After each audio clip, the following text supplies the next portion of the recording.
அஸ்ஸலாமு அலைக்கும் வரஹ்மத்துல்லாஹி வபரகாத்துஹு. அல்லாஹுடைய மார்க்கத்திற்காக தியாகம் செய்த நபித்தோழர்களுடைய வரலாற்றில் சஅத் இப்னு முஆத் ரலியல்லாஹு அன்ஹு அவர்களுடைய வரலாறு எம்மை ஆச்சரியப்படுத்தும். 30 அல்லது 31வது வயதில் அல்லாஹுடைய மார்க்கத்தை ஏற்றுக்கொண்ட அந்த தோழர் 36வது வயதில் மரணமாகி விடுகிறார். 5 அல்லது 6 வருடங்கள் தான் அல்லாஹுடைய தூதர் ஸல்லல்லாஹு அலைஹி வஸல்லம் அவர்களோடு அவருடைய வாழ்க்கை. ஆனால் அந்த 6 வருடத்தில் அவர் செய்த தியாகம் அல்லாஹ்விடத்திலே சொர்க்கத்தை வாங்கி தந்தது, அல்லாஹுடைய தூதருடைய அங்கீகாரத்தை வாங்கி தந்தது. இத்துணை ஆண்டுகள் நம்முடைய வாழ்நாளில் அல்லாஹுடைய தீனில் இருக்கிறோம். இந்த தியாகத்தின் ஒரு அணுவையாவது நாம் தொட்டிருக்கிறோமா என்று யோசித்து பாருங்கள். அவருடைய வாழ்வு முழுக்க தியாகங்கள் தான். அந்த 5 அல்லது 6 வருடத்தில் அதில் எத்தனையோ நிகழ்வுகள் உண்டு. ஆனால் இந்த 2 நிகழ்வுகள் மிக முக்கியமானவை எம்முடைய ஈமானுக்கு. சஅத் இப்னு முஆத் அன்சாரி தோழர், அதுவும் அவுஸ் கோத்திரத்தாருடைய தலைவர், அன்சாரிகளுடைய தலைவர். அவர் ஒரு தலைமைத்துவ பண்பை கொண்டிருப்பவர். யூதர்களோடு, மக்காவாசிகளோடு, மதீனாவாசிகளோடு மிகப்பெரிய உறவை வைத்துக் கொண்டு வாழ்ந்து கொண்டிருக்கக்கூடிய நபித்தோழர் அவர். பத்ருடைய போர்க்களம் நடக்கிறது. ஒரு வாணிப குழுவை தடுப்பதற்காக அல்லாஹுடைய தூதர் நபித்தோழர்களை அழைத்துச் செல்கிறார்கள். மக்காவாசிகளையும் மதீனாவாசிகளையும். அது போராக மாறுகிறது.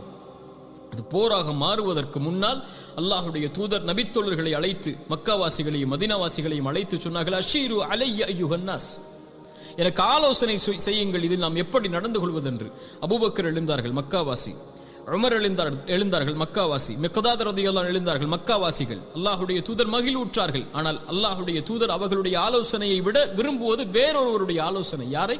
அன்சாரிகள், மதீனாவாசிகள், அடைக்கலம் தந்தவர்கள். அவர்களுடைய ஊருக்கு வந்து இருக்கிறோம், அவர்களுடைய வீட்டில் தங்கி இருக்கிறோம், அவர்களுடைய சொத்துகளையும் அவர்களுடைய செல்வங்களையும் பயன்படுத்தி கொண்டிருக்கிறோம். இவர்கள் இதில் எப்படி நடந்து கொள்வார்கள் என்பதை தெரிந்து கொள்ள அல்லாஹுடைய தூதர் ஆசை கொண்டு மீண்டும் மீண்டும் அதை கேட்டுக்கொண்டே வருகிறார்கள். அஷீரு அலைய அய்யுஹன் நாஸ், ஆலோசனை சொல்லுங்கள்.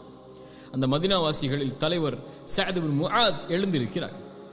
எழுந்து சொன்னார்கள், அல்லாஹுடைய தூதரே, எங்களுடைய ஆலோசனையா நீங்கள் கேட்க விரும்புகிறீர்கள்? அதற்காகத்தானே இப்படி கேட்டுக்கொண்டே வருகிறீர்கள்? அல்லாஹுடைய தூதர் சொன்னார்கள், ஆம் என்று ஒரு உரையை நிகழ்த்தினார்கள். அல்லாஹுடைய தூதரே, நாங்கள் உங்களை ஈமான் கொண்டிருக்கிறோம், உங்களை உண்மைப்படுத்தியிருக்கிறோம், நீங்கள் கொண்டு வந்த அனைத்தையும் சத்தியம் என்று ஏற்றிருக்கிறோம், உங்களுக்கு நாங்கள் வாக்கு கொடுத்திருக்கிறோம், உங்களுடைய வார்த்தைகளுக்கு செவிதாழ்த்தி நாங்கள் கட்டுப்படுவோம் என்று. அல்லாஹுடைய தூதரே, இந்த அன்சாரிகள் அவர்களுடைய வீடுகளிலும் அவர்களுடைய செல்வங்களிலும் மட்டும் அல்லாஹுடைய மார்க்கத்தில் உதவி செய்வார்கள் நீங்கள் என்று எண்ணினால் நீங்கள் கேட்டுக்கொள்ளுங்கள். எங்களை எதை வேண்டுமானாலும் செய்ய சொல்லுங்கள், நாங்கள் செய்கிறோம்.